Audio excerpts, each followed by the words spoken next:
Next definition is characteristics roots.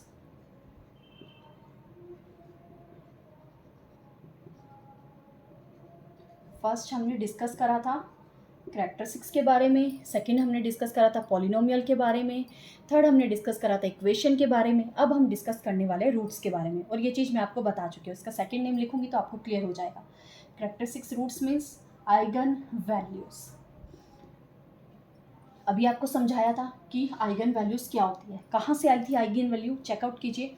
अब वहाँ से नहीं समझ आ रहा है, इसके अनदर नेम से फाइंड आउट कर लीजिए। कैरेक्टरिस्टिक्स रूट्स क्या होता है, कैरेक्टरिस्टिक्स की बात कर रहा है, that means A minus lambda I की तो बात कर ही रहा है। अब रूट्स किसके निकलते हैं, रूट्स तो इक्वेशन के निकलते हैं, that means is equal to zero भी ये कर ही रहा है।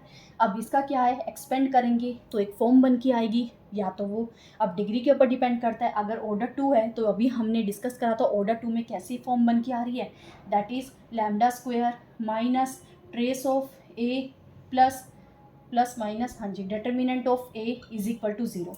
इस टाइप से बन के आ रही थी ना, तो हम क्या करें, इसको सॉल्व कर रहे हैं। सॉल्व करने के बाद जब आप इस इक्वेशन को सॉल्व करेंगे तो आपके पास लैम्डा की कुछ वैल्यूज़ आएगी, उन वैल्यूज़ को ही हम क्या बोलते हैं, आइगन वैल्यूज़ या फिर कैरेक्टरिस्टिक्स रूट्स। इनकी दूसरी वैल्यू दूसरे नेम्स भी होते हैं। कौन कौन से नेम होते हैं, number 1 is characteristics roots, number 2 is eigen values, number 3 is latent roots. Mainly यही दोनों चीज़ें यूज़ होती है, फिर भी आपको पता होना चाहिए, कुछ भरोसा नहीं है एग्जाम का कब क्या चीज़ पूछ ली जाए और कौन सा नेम यूज़ कर दे। Proper latent roots, proper roots and spectral values. ठीक है, ये 5 नेम याद रखिएगा, ये यही है, A minus lambda determinant is equal to zero. वहाँ से हम जो लैम्डा की वैल्यूज़ निकालते हैं वही हमारे पास रूट्स हैं, वही हमारे पास आइगन वैल्यूज़ है, वही लेटेंट रूट्स है, वही प्रॉपर रूट्स है और वही स्पेक्ट्रल वैल्यूज़ है। Clear. Now come to the next topic. Topic निकल रहा है बार बार, means next definition. Next definition is spectrum. अब ये स्पेक्ट्रम क्या होता है, ये तो बिल्कुल ही डिफरेंट नेम है, रिलेट ही नहीं कर रहा, बट मैंने ये डेफिनेशन आपको बताई किसके डेफिनेशन के बाद है, ये मैंने आपको डेफिनेशन बताई है कैरेक्टरिस्टिक्स रूट्स के बाद। अब कैरेक्टरिस्टिक्स रूट्स क्या होते हैं, लैम्डा की वैल्यूज़ होती है बड़ी सा 2 वैल्यू, अगर ऑर्डर 2 है तो 2 वैल्यूज़, ऑर्डर 3 है तो 3 वैल्यूज़ ऐसे आती है, lambda 1 lambda 2 lambda 3 up to lambda N तक जा रहा है, एन ऑर्डर मान लिया। तो जब इन वैल्यूज़ को, आइगन वैल्यूज़ को, कैरेक्टरिस्टिक्स रूट्स को आप एक सेट के अंदर डिफाइन करके लिखते हैं, तब हम उस सेट को क्या बोल देते हैं, that set will be called the spectrum. Means spectrum आपके पास क्या है, ध्यान से सुनिएगा, the set of characteristics roots of a matrix A is called the spectrum of matrix A. Clear? Now next definition, characteristics vector। Eigen values and eigen vector की बात करी थी ना, आइगन वैल्यूज डिस्कस कर लिए, अब करें characteristics vector means eigen vectors की बात करें।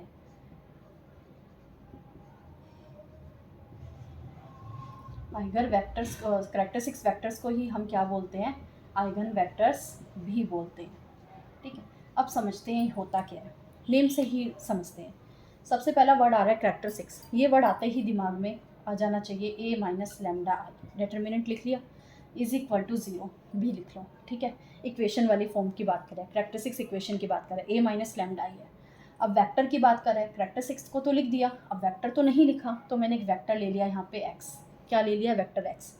इस एक्स वेक्टर को क्या कर रहे हैं, हम यहाँ पे मल्टीप्लाई करवाएंगे। ठीक है, तो मल्टीप्लाई कैसे होगा, जब आप, इसकी डेफिनेशन क्या कहती है, जब हम क्या कर रहे हैं, एक कैरेक्टरिस्टिक्स मैट्रिक्स की बात करें, एक नॉन स्क्वायर मैट्रिक्स की बात करें, ए की, क्या करें, ध्यान से समझिए, ये चीज़ अभी समझाऊंगी कैसे वेरीफाई हो रही है, अभी जो समझा रही है उसको ध्यान से समझिए।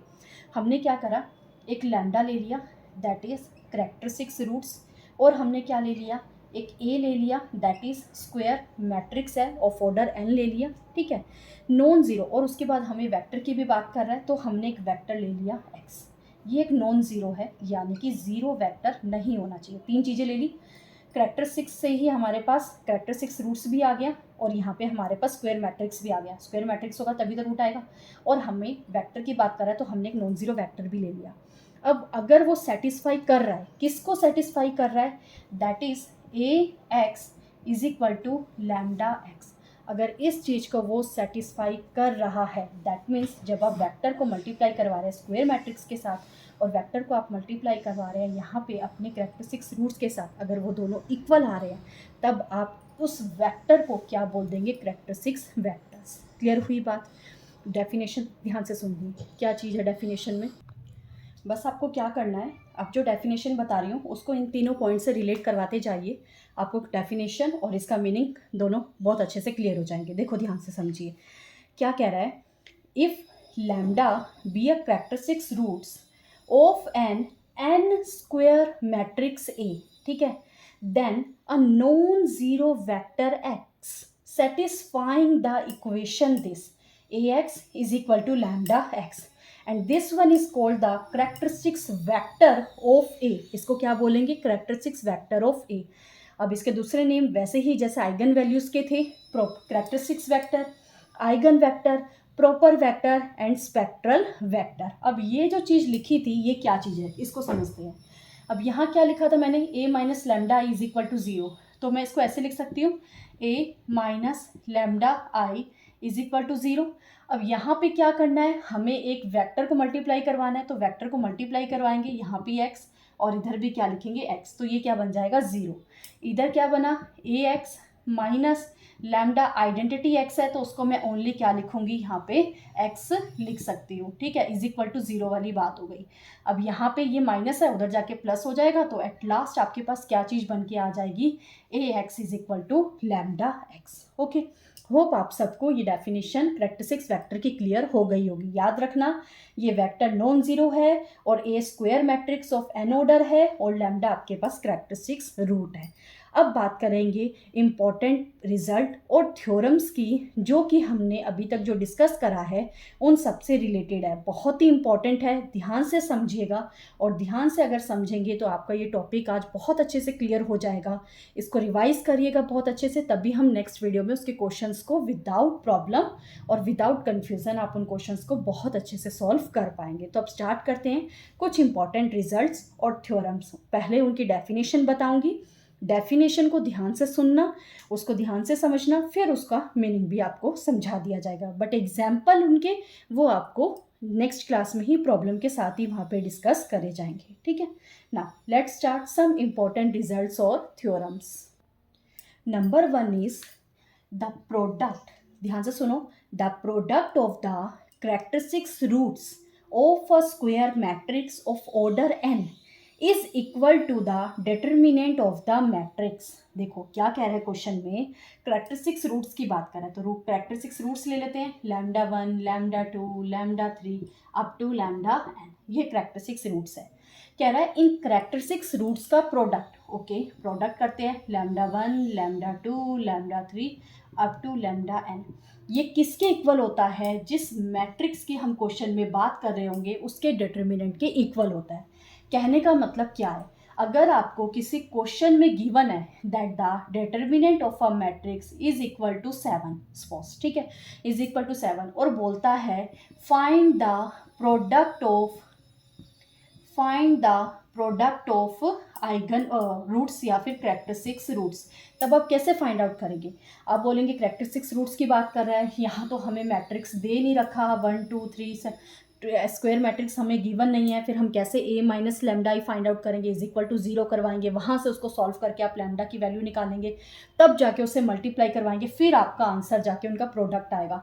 फिर ये क्यों दे रखा है, अगर वो मैट्रिक्स दे दे उसको जाके आप सॉल्व करेंगे, minus lambda is equal to zero करके उसको सॉल्व करके अगर रूट से निकालने हैं, तो ये क्यों दे रखा है, ये दे रखा है क्योंकि हम ये शॉर्टकट में यूज़ कर सकते हैं दैट अगर प्रोडक्ट ऑफ हमें कैरेक्टरिस्टिक्स रूट्स फाइंड आउट करना है तो हम डायरेक्ट डिटर्मिनेंट ऑफ ए यहाँ पे अप्लाई कर सकते हैं। इन केस आपको यहाँ पे कोई भी स्क्वायर मैट्रिक्स यहाँ पे गिवन होता, ठीक है, आपको यहाँ पे स्क्वायर मैट्रिक्स गिवन है, अब स्क्वायर मैट्रिक्स गिवन है और फिर पूछ ले कि बताइए कि उसका प्रोडक्ट क्या होगा कैरेक्टरिस्टिक्स रूट्स का, तो आप क्या करेंगे, आपके पास ए गिवन है, ए माइनस लेमडा सॉल्व करेंगे, इज इक्वल टू ज़ीरो लगाएंगे, फिर लेमडा की वैल्यूज़ फाइंड आउट करेंगे, उसके इक्वेशन को फाइंड आउट करने के बाद ऐसे करेंगे नहीं, तब आप क्या कीजिएगा, ये जो आपको ए दे रखा है इसका डिटर्मिनेंट फाइंड आउट कर लो, और डिटर्मिनेंट फाइंड आउट करने के बाद वही हमारा क्या बन जाएगा, product of characteristics roots.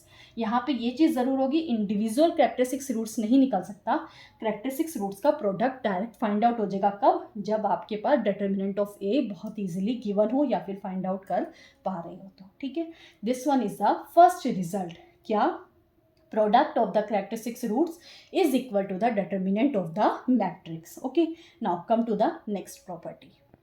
Next is the sum of eigenvalues of a square matrix is equal to the trace of the square matrix. यहाँ पे हम किसकी बात कर रहे हैं?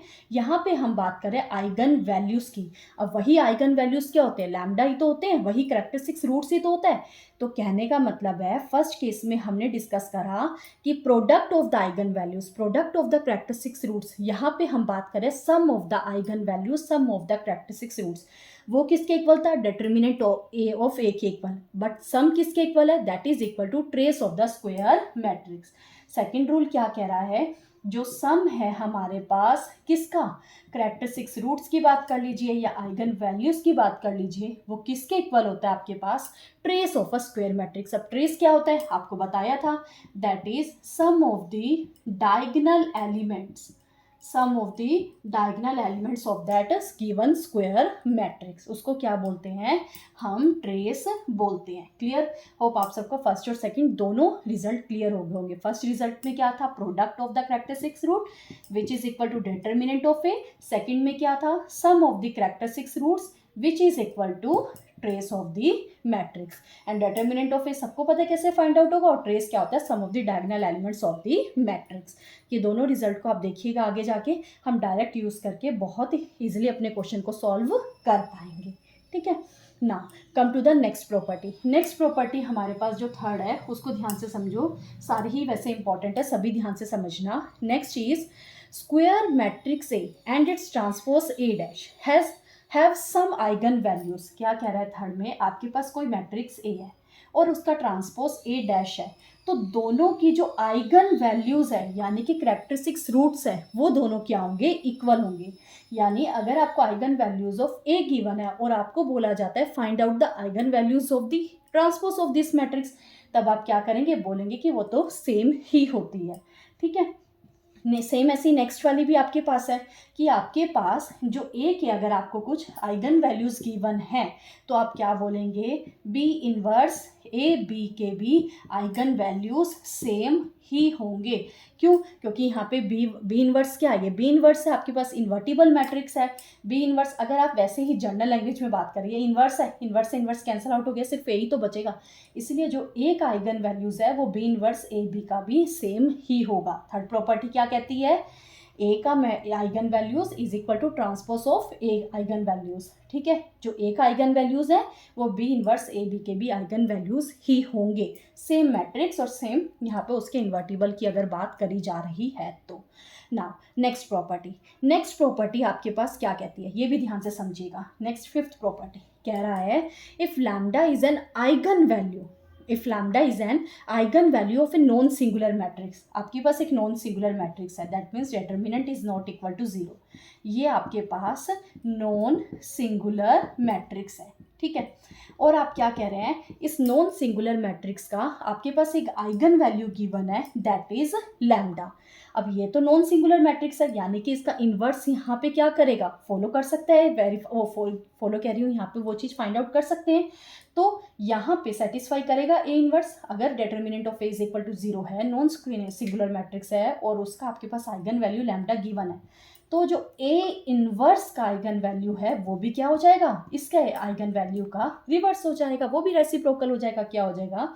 1/λ इनवर्स हो जाएगा. कोई भी अगर मैट्रिक्स है अगर उसका नॉन सिंगुलर है यानी कि इन्वर्स अगर उसका फाइंड आउट हो सकता है तभी तो लिखेंगे ना. अगर उसका इन्वर्स निकल सकता है तो उसका जो आइगन वैल्यू है वो भी क्या हो जाएगी? इन्वर्स हो जाएगी ऑफ द ओरिजिनल मैट्रिक्स. ठीक है. फर्स्ट प्रॉपर्टी क्या थी? रिवाइज करवा रही हूँ 5 प्रॉपर्टीज, ध्यान से समझिए. फर्स्ट प्रॉपर्टी क्या थी? Product of the characteristics roots eigenvalues which is equal to determinant of the A. Second क्या थी? Sum of the eigen values और characteristics roots is equal to trace of the matrix. Third क्या थी? Eigen values of the A and the eigen values of the transpose of that matrix A will be the same. Fourth property क्या कह रही है हमारे पास? Eigen values of the A and the eigen values of the B inverse A B will be the same.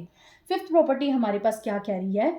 If A is a non singular matrix then the eigen values of the A inverse will be the inverse of the eigen values of the matrix. ठीक है. Hope आप सबको 5 की 5 properties clear हो गई होगी। अब बढ़ते हैं आगे की प्रॉपर्टीज की side. Next is the eigen values of a diagonal matrix are the diagonal element of the matrix. क्या कह रहा है 6 प्रॉपर्टी में कि आपके पास कोई डायगोनल मैट्रिक्स है, डायगोनल 1, जो डायगोनल में ही आपके पास एलिमेंट्स है, ठीक है, 0 0 0 0 0 0 डायगोनल में एलिमेंट है। अब बोला जाता है कि इसके आइगन वैल्यूज क्या होंगे। अगर वो डायगोनल मैट्रिक्स है तो जो उसकी आइगन वैल्यूज है वो डायगोनल एलिमेंट्स ही हो जाएगी। दैट मीन्स जो लैम्डा है आपके पास वो क्या क्या आ जाएंगे, 1 3 and 2। Lambda 1 will be 1, lambda 2 will be 3 and lambda 3 will be 2। Clear. अगर डायगोनल मैट्रिक्स है तो आइगन वैल्यूज डायगोनल एलिमेंट्स ही हो जाएंगे। Okay, now next 7th property क्या कह रहा है 7th प्रॉपर्टी में, eigen values of a triangular matrix are the diagonal element. Triangular मतलब कि आपके पास लोअर ट्राइंगुलर है या फिर अपर ट्राइंगुलर है, आपके पास यहाँ पे ऐसे वैल्यूज दे रखी है, 4 ट्राइंगल में ले लेते हैं, 5 6 7 इस तरीके से दे रखा है। अगर आपके पास कोई भी ट्राइंगुलर मैट्रिक्स है तो ट्राइंगुलर मैट्रिक्स के भी, सॉरी फॉर द डिस्टर्बेंस, जो ट्राइंगुलर मैट्रिक्स के भी आइगन वैल्यूज हैं वो भी क्या होंगे, डायगोनल एलिमेंट्स ही होते हैं। क्लियर। होप आप सबको ये वाली प्रॉपर्टी भी क्लियर हो गई होगी। टोटल अभी तक हमने 7 प्रॉपर्टीज डिस्कस करी है। Now come to the next. 8th property, 9th property और 10th प्रॉपर्टी, इन तीनों को रिलेट करके ही बता रही हूँ, ध्यान से समझिएगा।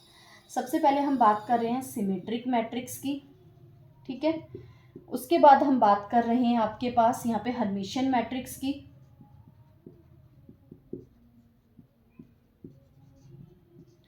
Next one is skew Hermitian matrix. Okay, हम इनकी बात कर रहे हैं। अब इनकी आइगन वैल्यूज बतानी क्या होती है। सबसे पहले तो आपको ये तीनों चीज़ें पता होनी चाहिए। नहीं पता है तो जब मैं ये चैप्टर कराऊंगी वहाँ और भी ज़्यादा डिटेल में बता दूंगी, बट अभी सिंपल थोड़ा सा ही आपको ओवरव्यू दे रही हूँ कि क्या चीज़ होती है। सिमेट्रिक मैट्रिक्स, जब आप क्या करेंगे, ट्रांसपोज फाइंड आउट करेंगे तब वो वही मैट्रिक्स के इक्वल आएगा। हर्मिशियन मैट्रिक्स क्या कहता है, कंजुगेट फाइंड आउट कीजिए, ट्रांसपोज फाइंड आउट कीजिए, तब वो वही मैट्रिक्स आएगा। स्क्यू हर्मिशियन क्या कहता है, कंजुगेट लगाइए, ट्रांसपोज लगाइए और वो -1 इक्वल आ जाए तो वो क्या बन जाएगा, स्क्यू हर्मिशियन बन जाएगा। ठीक है। अब ये तीनों प्रॉपर्टीज कहती क्या है, जब आपके पास इस टाइप का मैट्रिक्स आ जाए, अब उनकी आइगन वैल्यूज होती कैसी है। किसकी बात करें, आइगन वैल्यूज की। तो हमारे पास जो स्क्यू सिमेट्रिक होता है उसकी जो आइगन वैल्यूज होती है रियल, अगर ये सिमेट्रिक रियल है तो इसकी भी सारी वैल्यूज क्या होगी, रियल होगी। अगर ये real skew symmetric real symmetric matrix है तो इसकी आइगन वैल्यूज क्या होगी, सारी रियल होगी। अब बात करते हैं हर्मिशियन मैट्रिक्स की। हर्मिशियन मैट्रिक्स की भी क्या होती है, ऑल रियल। अब बात करते हैं स्क्यू हर्मिशियन मैट्रिक्स की। इसकी जो हमारे पास आइगन वैल्यूज है, ये इंपॉर्टेंट है, एग्जाम में देखने को मिलता है बहुत बारी। तो इसकी जो वैल्यूज है दैट विल बी ईदर 0, या तो वो 0 आएगा या फिर प्योरली इमेजिनरी आएगा। ठीक है, प्योरली इमेजिनरी। तो क्लियर होगी ये तीनों पॉइंट आपको। अगर सिमेट्रिक मैट्रिक्स है, रियल सिमेट्रिक मैट्रिक्स है तो उसके आइगन वैल्यू सारी रियल है। अगर हर्मिशियन मैट्रिक्स है तब भी सारी वैल्यूज रियल आती है। अगर स्क्यू हर्मिशियन मैट्रिक्स है तो आपके पास आइगन वैल्यूज या तो 0 आएगी या फिर सारी इमेजिनरी आएगी, बट रियल वैल्यूज नहीं होती है। ओके हो, आज की क्लास में हमने डिस्कस किया कैरेक्टरिस्टिक्स के बारे में, उनके वेक्टर के बारे में, रिजल्ट्स के बारे में, थ्योरम्स के बारे में। नेक्स्ट क्लास में हम इनसे रिलेटेड क्वेश्चंस को डिस्कस करेंगे बहुत अच्छे से। अगर आपको ये चैप्टर समझाया है, एक्चुअली बहुत अच्छे से समझाया। अगर आपको समझ आया है तो लाइक करना मत भूलिएगा। और अगर समझ आया है, टॉपिक आपको समझ आया है, पॉइंट्स आपको क्लियर हुए हैं, अगर आपको ऐसा लगता है कि आप इससे रिलेटेड अपने क्वेश्चंस की प्रैक्टिस कर पाएंगे, सॉल्व कर पाएंगे, तो प्लीज़ उन्हें सॉल्व करके बताइएगा ज़रूर कमेंट सेक्शन में कि अब आप क्वेश्चन को सॉल्व कर पा रहे हैं, आपको क्वेश्चन समझ आ रहे हैं, तो मुझे बहुत ही खुशी होगी। और अगर आप नहीं कर पा रहे हैं, इट्स ओके, बस आप इस वीडियो को ध्यान से समझिएगा, एक एक पॉइंट को ध्यान से समझिएगा। नेक्स्ट वीडियो में जब हम इसकी प्रॉब्लम डिस्कस करेंगे तो कन्फर्मली आपके सारे क्वेश्चंस कुछ ही सेकंड्स में सॉल्व हो जाएंगे। ओके, तो आज की क्लास में इतना ही। नेक्स्ट वीडियो में मिलेंगे हम, नेक्स्ट आगे के इसके टॉपिक को कंटिन्यू करेंगे और हम उसके रिलेटेड प्रॉब्लम्स को भी डिस्कस करेंगे। तो थैंक्स फॉर वॉचिंग। सब्सक्राइब करना मत भूलिएगा अगर चैनल पे फर्स्ट टाइम आया था, और अब वीडियो पसंद आई है तो लाइक करना भी बिल्कुल मत भूलिएगा। Thank you.